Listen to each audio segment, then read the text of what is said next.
During the collapse of the Soviet Union, it would see its foreign empire collapse, before, one by one, its member republics would leave, with the USSR officially dissolved on the 26th of December.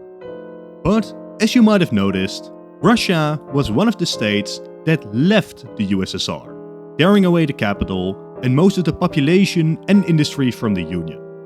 Yet, technically speaking, the Republic of Kazakhstan remained in the Soviet Union for 4 more days after Russia left. This means, in the most technical sense of the word, that Kazakhstan was the Soviet Union for 4 days. Today, I thought it might be fun to do a minor scenario on what if, rather than declaring full independence, Kazakhstan took this ridiculous situation seriously, claiming the privileges and issues that come with being a collapsing empire. Now first, we need to explore what it means to be the Soviet Union, aside from just a name change. On paper, there are some benefits. You have a claim to foreign economic assets of the Soviets, their gold reserves, their foreign bases, as well as their seat on the United Nations. All seemingly very good things. Yet, there are also 2 major downsides. First, Russia would also lay claim to these benefits, as they themselves argue to the world that they are the successors to the Soviet Union. Considering the complete overmight that Russia enjoys over this supposed Soviet Union, this would be a major problem for Kazakh legitimacy. Beyond that, being the Soviet Union is not all good. You would also be expected to take on their debt burden. Considering the Soviets had about $66 billion in debt, while Kazakhstan had a GDP of only 25 billion, would lead it to an immense 264% debt to GDP ratio, placing it amongst an unenviable list of nations. But it gets worse. In the decades following independence, the Kazakh economy would collapse, further showing just how impossible it is for Kazakhstan to repay this debt. Considering these factors, we will explore 2 scenarios today. First, the realistic one. Despite Kazakh claims, the international community just doesn't take the Kazakh declaration seriously, and Russia still gets recognized by most as the main successor to the Soviets. Then, we will explore a second scenario, where, for some reason, the international community goes along with the Kazakh claim. Spoiler alert, neither scenario leads to very good things for Kazakhstan.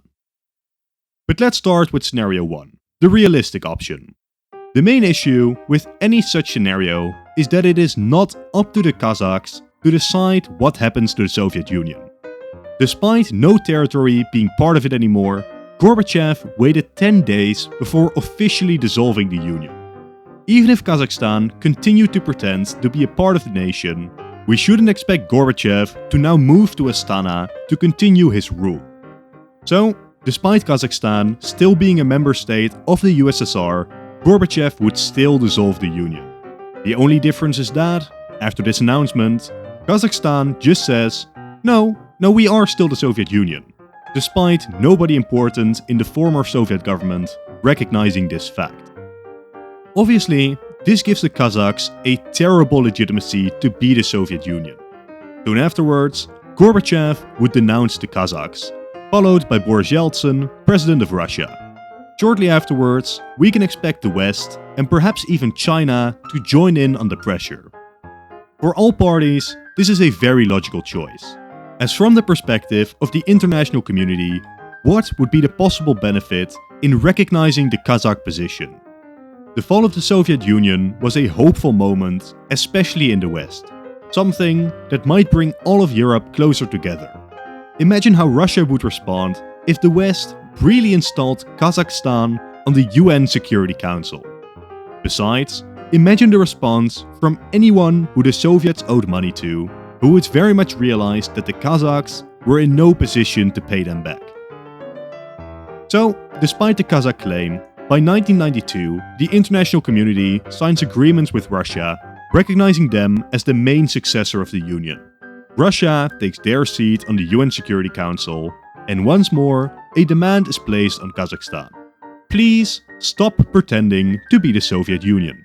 If they don't, Russia might start strong-arming the Kazakhs, by leaving them out of future post-Soviet partnerships, blockading aid to the new nation, and announcing economic sanctions on the nation. For a nation so economically dependent on the Russians, this would be devastating. If Kazakhstan, even now, remains staunch in their claims, despite nobody recognizing them, there are two broad options. First, the Kazakhs simply remain a pariah state until they are finally forced to drop the act.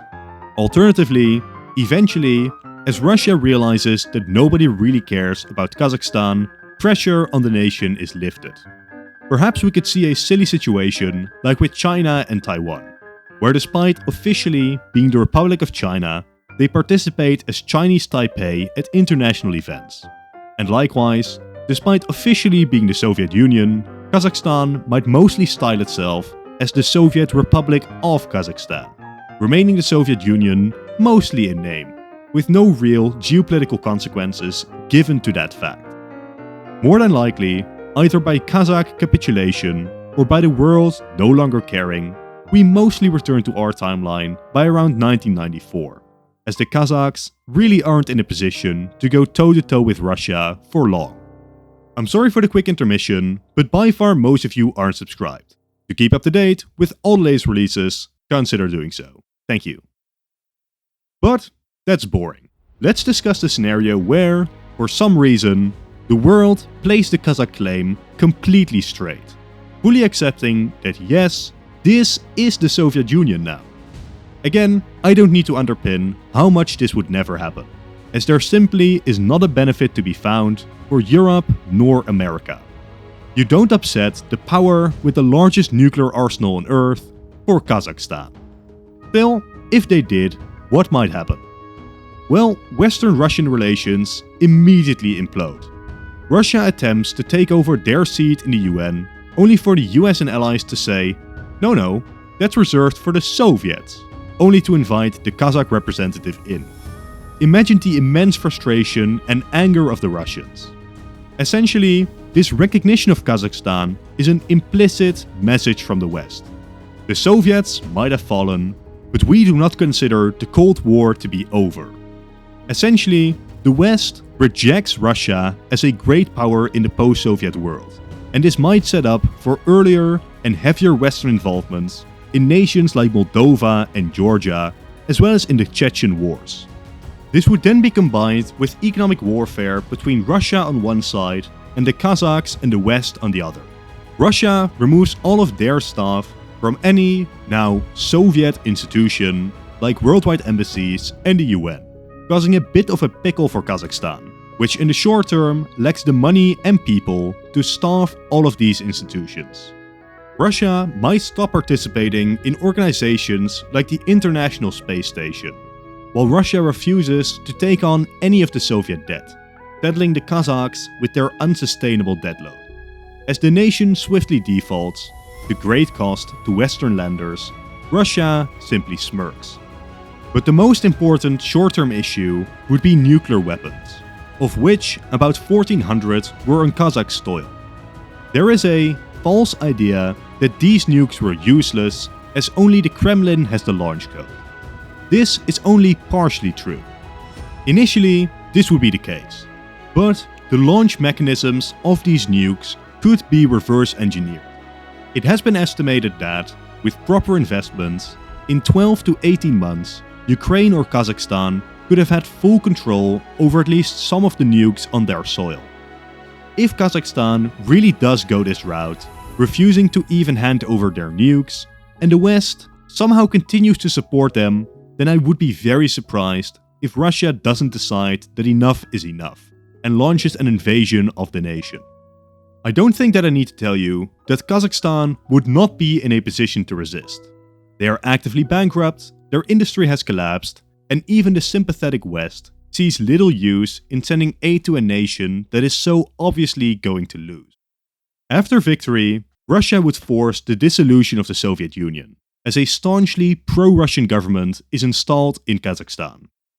Even more, in 1991, Russians and Ukrainians made up a significant portion of northern Kazakhstan. I would not be surprised if Russia, in some form, separates these regions from the rest of the nation, or at least giving them significant autonomy so Russia can use them as a bargaining chip to keep Kazakhstan in line. This, however, doesn't just mean the end of the troubles. The Russian invasion of Kazakhstan does not mean that Russia is now just handed their seat in the UN anyway and we return to our timeline.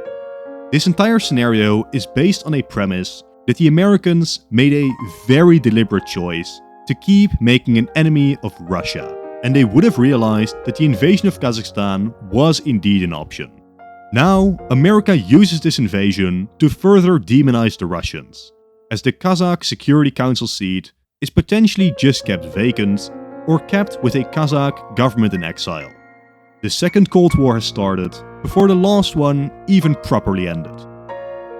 What I would expect to happen from this is a rift to develop between America and Europe sooner. For many Europeans, this reckless American policy was mostly endangering Europeans, while the Russians had, by this point, done very little to deserve this treatment. Europe, sympathetic to Russia, as well as their oil, might start to break with the American line and open up more to Russia. Funnily enough, it would be China that would be less of an ally to Russia initially than they were in our timeline, as they themselves were still building up. A clear rising economic force, and them now siding with Russia could jeopardize the very economic growth that made them a great power in the modern day. Now, all of this would also have the effect that Russia would be significantly weaker in the post-collapse decades, with a much weaker economy, but the worst effect is that the worst of the Russian worldviews would have been consolidated and proven right. The Americans were out to get them specifically, and it wasn't even about ideology anymore. This could have disastrous consequences, depending on how swiftly the Russians manage to build a moderately powerful fighting force. If NATO doesn't expand fast, an invasion of the Baltic states before they are under American protection is not a crazy thought, as the Russians frantically attempt to consolidate their positions. How this alternate modern day develops from here though is hard to explore. It is all too recent, and it greatly relies on Europe's attitudes towards Russia, how long America continues their anti-Russian stance, and whether the Russians even take America seriously if America tries to cool tensions. It would also depend on if Russia invades more post-Soviet states and how harsh the outrage against this would be within Europe. There is potential for NATO to consolidate against Russia or for the alliance to collapse, as Western European doesn't intend to follow America's line against the Russians. Either way, one thing that is guaranteed is that any hope for long-term peace is gone, and the post-collapse decades would be significantly more bloody, with open wars in Kazakhstan, US support for the Chechens, and an open question from many nations as to what America's role in world politics should be. A question which might become even more controversial if 2001 remains unchanged. For now though, this is the end of the video. Thank you all for watching, and consider leaving a like and a comment as well as subscribing. If you've enjoyed this video, click the video on top to watch another in this series. If you've already seen it, then I'm sure that the bottom video is great too. Once again, thank you all for watching, and goodbye.